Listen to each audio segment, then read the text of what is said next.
Well, welcome. I'll get started.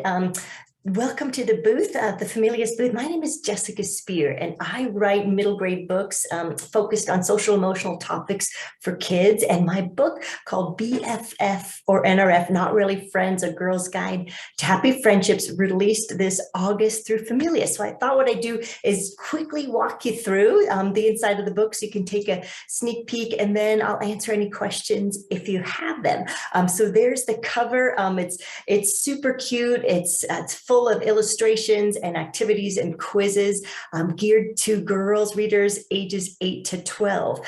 My background is in social sciences, and this book actually grew out of a friendship program I ran for girls, because as many of us recall, that's when things started to get a little tricky in friendship, and it continues through middle school and sometimes into high school. So here is, what this book is the format and style of this book. It's a middle grade nonfiction. It's illustrated throughout, full of colorful little designs and fonts, just to keep it interactive and engaging. There's quizzes, activities throughout, and it's also filled with lots of stories and quotes that I used as I worked with girls over the years in my friendship program.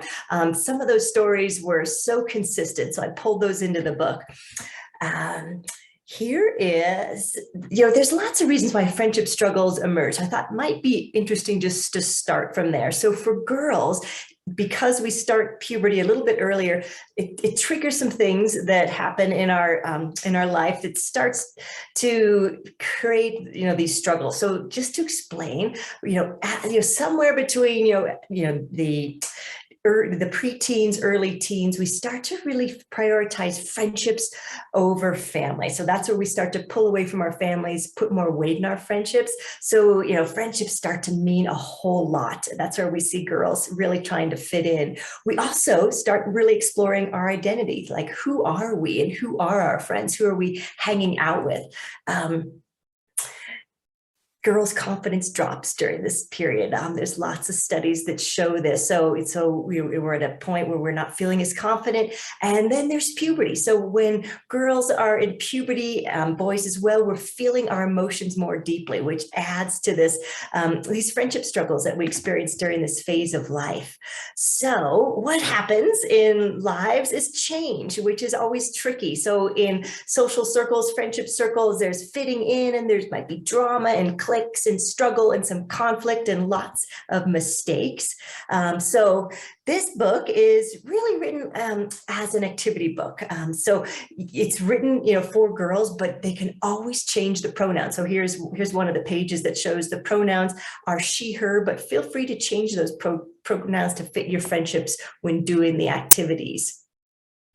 The book starts off, chapter 1 is a quiz. How healthy is my friendship? And I found girls really, they find that fun. It gives them a chance to really explore a relationship that they're in. They could take the quiz as many times as they want, and they're encouraged to really keep their responses confidential. It's all for self-awareness. And then at the end of the quiz, there's some results to help them, figure out how healthy that friendship is and some options, what they might want to do. Then chapter 2 is how are my friendship skills? So in the book always tries to balance, looking outward, but also looking inward. Friendships has lots of skills, and we're all working on these skills and developing, over the course of our lives. So this quiz goes into all those skills, that go into being a good friend. And at the top of this, you will see that, again, readers are encouraged, to keep their responses private. This is just for self-awareness. This isn't meant to criticize, judge others, or even ourselves. One of the tools in the book that readers have found really useful is called the friendship pyramid. And so this friendship pyramid is an at-a-glance way to look at friendships. It kind of includes all the nuances of friendship that we sometimes don't realize when we're kids. Like friendships actually do change. You might have a friendship that is really close, and then it actually changes almost back to an acquaintance, and vice versa. Misunderstandings are common, that all we can really control is ourselves. So this is also where I talk about, what are the qualities of not really friends? And that's where the title of the book came from. I didn't want to add another label into the world. That's the last thing the world needs. However, I did want to, find a phrase that defines when something doesn't actually feel like friendship. So that's where we came up with not really friends. And as you'll see there, it says, be cautious but kind, but also clearly says, everybody changes. We're all learning these skills over the course of our lives. Here's another just example of an activity from the book. So giving readers a chance to think through, what might happen if a former friend was spreading rumors about you, and some kids won't speak to you. So early in this chapter, it talks about options. What are some ways that you might resolve conflict, and a menu of options. So kids can really start to think through that. So when these situations come up, they might have some tools in their tool belt as to how to respond. And at the end of the book, 9 friendship truths are shared. These are shared earlier at the end of each chapter, but these truths are just little guideposts, so sometimes it's really easy to get caught up in, the ins and outs of whatever the struggle might be. But there are some overarching truths that help, keep us navigating this path, such as, our healthy friendships feel safe and accepting, that friendships have different phases and change over time, that everyone develops friendship skills at a different pace. So again, these 9 friendship truths are really just guidepost reminders to help girls as they navigate and as they hit bumps in the road.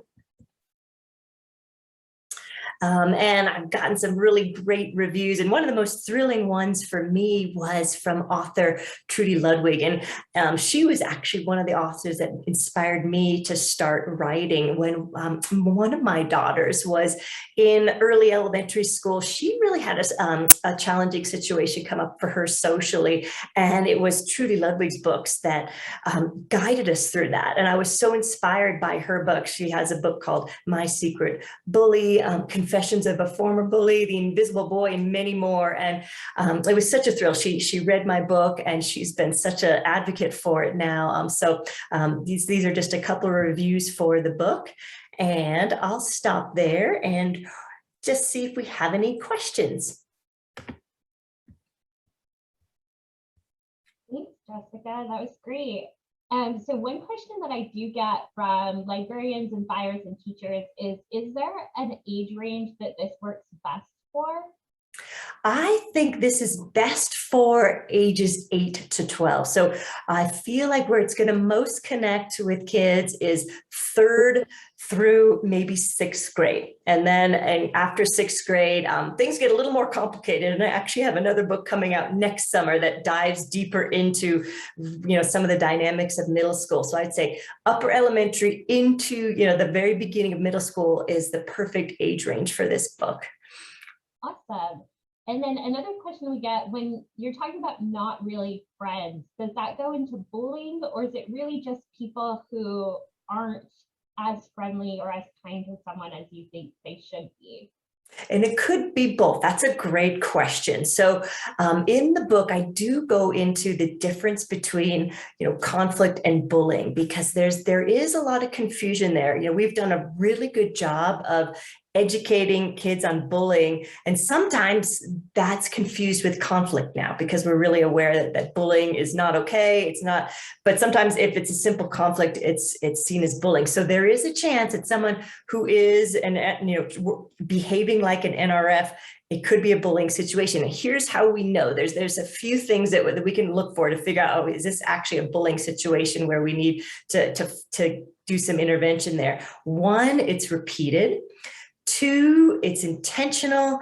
And 3, it's pretty aggressive. So it doesn't have to be physically aggressive. It could be emotionally or verbally aggressive, but it feels very one-directional when it's bullying. And there's often a difference in power. It could be real or perceived power and difference. So one might have a lot more, one student might have a lot more social power than the target of that, or physical power. So again, those 3 things, so intentional, power and different, pretty aggressive and repeated, then it is bullying. And that could also, sometimes be a not really friend situation, but that needs to stop. And I always encourage kids in schools, that if that's happening, we need to figure out a way to get that to stop. stop. And if it actually is more of a conflict, which is so common, as we all know, in all of our relationships, if it's a conflict, there's a whole menu of things that kids can choose to do. And I do go into that in the book. So if you're in a conflict, what can you do? You might choose to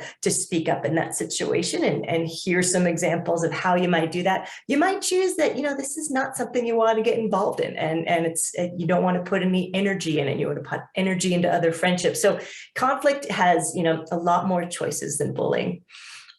Yeah, definitely. That's great. And so another question that we get, because you do have like workbook type information in the book, do you think this book would work best for an individual student, or can we use this as sort of course curriculum or share it in a classroom setting as well? I think both work great. I do love that, if someone does have their own book, they can write in the book. However, if that's not possible, they can always have their very own personal journal as they work through the book, and just write their responses in the journal. I do feel like something really magical happens when we actually write things down. So that's why I wanted to make this book interactive. It gives kids a chance to really formulate their thoughts when they're putting those into words. So to answer that question, either one, if there's an opportunity that they can have their own and they can actually write responses in the book, great. If not, a journal on the side works just as well. Awesome. And then as far as like having this book with other students, is there something that you think most students resonate with the most, or that you find a lot of students are excited about when they get the book? What I find is exciting for students is, and this is when I was running my friendship programs, I think kids feel like they're the only ones going through this. So, and this is what inspired the book too, is, when I ran the friendship groups and they looked around like, oh, all these kids are experiencing this too. It made them feel a lot less alone. So that's why the book is packed with other quotes and stories, because, everybody goes through some friendship struggles at some point, in their childhood and their adult life too. So that one thing that I think is such a relief to kids is that they're not alone, that this is pretty common, and we are learning skills to kind of navigate these tough situations. Awesome. And then I know you talked about, this book being really great for girls because girls tend to have more issues at this age with friends. Do you have any background as to why that is? I know that comes up a lot also. Why do we have more books for girls? Why is this a problem for them? Yeah, and what you said is true. It tends to start earlier for girls. And I actually had boys in my friendship programs as well. And in my head is a whole book for boys that I would love to put out as well. The reason I focused this one on girls is the scenarios are different. And I wanted the scenarios in the book to feel really relatable. So that, the stories I was hearing from girls were different from the stories from boys. And it did start a little earlier. And I do tie that to puberty. So when girls are hitting puberty on average 2 years before boys, so starting at the end of elementary school, they're starting to experience these changes, and those changes affect their emotions. They're feeling their emotions much more deeply. They're affecting their confidence levels. They're starting to do this transition where they're pulling away from family more and really putting more into their friendships. They're seeking their identity, as I talked about earlier. So all those things create this, what I call the big shuffle, where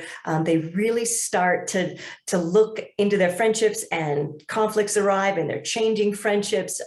So that tends to happen earlier for girls. Yeah, I know. I remember I vividly remember experiencing that in school, where all of a sudden just friends matter so much. You have to fit into all these different social circles. So yeah, that definitely, there's a little bit of nostalgia there for me when you talk about it. Yeah. And it's, because those friendships mean so much more, it's really scary for girls when things aren't going well. That can feel so scary. We all have these memories of the lunchroom, where are we going to sit when things aren't going well, and they're really strong emotions that create deep memories that, many women remember throughout their lives. So my hope is to, just to really dive into that and help navigate those big emotions, help, put some tools in their tool belt so they know how to manage some of these tricky situations, because they do come up. It's a period of tremendous change and growth for girls. Yeah. And then from a parent's or even a teacher's perspective, what are some signs that, your students or your children might need this book, or they might be struggling with friendship? Yeah, you watch for maybe not wanting to go to school as much, watching, changes in their body language. You can maybe see some drops in confidence, really listening so deeply to what they're sharing with you, and asking questions, not just how was your day, but you could be like, hey, who'd you sit with at lunch today? Or, hey, so really getting a little bit deeper into what's going on in their lives. And what I always encourage parents, because this is also the stage of life where girls stop sharing as much. And sometimes they stop sharing because of our reactions as adults. So if they see that we're reacting in a big emotional way, they don't also want to manage our emotions, so we have to always come from a really grounded place, watch our reactions, listen, as calmly as we can, give them a chance to vent, give them a chance to share and process their emotions. Because for a lot of women and girls, we start to get some insight if we have a chance to really put some words to what we're experiencing and going through. But parents have to create that environment so that girls are willing to open up and share, because they're feeling like they're really heard. So we have to watch our judgment, watch our knee-jerk reactions, and just give them a chance to share. Yeah, definitely. I think open communication is really important just with all children. So when you're thinking about like how to have this conversation about friendship, or how to even present this book to a child if it's not something they ask for, do you have any tips for just giving this book as a gift without making them feel uncomfortable or that you're judging their friendship? Yeah, that's a great thought. And what I think works well, and I know readers have done this. So the mom might get a sense that something is going on. They can do one of the quizzes together, and that's a great way to open the conversation. The mom can do the quiz. Number one is, how healthy are my friendships? And the mom can do it, for one of her friends, and the daughter can do it for one of her friends, and it opens up the door to really talk about that. It's short, it's 10 questions, but it really dives into some of the dynamics of friendship and might start to shed a light on, maybe why this friendship doesn't feel so well. So yeah, I think what I would love is if, parents don't do the whole book alongside, their kids, but they do parts of it, because it also lends a framework that can really support the family in the future. So, they can go back to the friendship pyramid and say, oh yeah, remember how sometimes friendships do change, friendship sometimes do go from a close friend back to a friend, and, just start to keep, keep this all in perspective instead of getting caught up in every struggle, just realizing, we are going through this phase where we're really learning about ourselves, as are others. We're learning about friendship and the skills that go along with friendship. So it could really kind of put the reader and the parent on the same page so they can navigate this whole phase together. Yeah, that's awesome. And then you did mention your second book. We have that one coming out next season. So do you want to talk a little bit about like how that book relates to this one, or just where the second book would work best, either in a classroom with students? Like, how do you envision these books working together? Yeah, so this book, BFF or NRF, Not Really Friends, A Girl's Guide to Happy Friendships, I see really geared towards 8 to 12-year-old girls, upper elementary to the beginning of middle school. My next book, which comes out next August, it's called Middle School Safety Goggles Advised, and that is for all genders, and really targets just what happens in middle school. I think it's perfect for someone who's got a little bit of middle school under their belt. So I would say 7th grade, 8th grade is the perfect time to read that book. And that one is also, I love to have interactive stuff and real stories. So in that book, I've got almost every chapter has a choose your own adventure. And how I researched this book is I was able to sit in on many middle school classes over the courses of months, and teachers let me just have conversations with kids. And so how I started was asking, if I was going to write a book about the tough stuff that goes down in middle school, what would this book be about? And that just opened the floodgates. And so I got great ideas and tons of clarity and consistency of exactly what this book should be about. It talked about judgment, it talked about dating and crushes, it talked about peer pressure and stress and social media. So there's a chapter on all of those, and each chapter has choose your own adventures, lots of stories and advice from middle schoolers themselves, because they're filled with so much wisdom. And I think,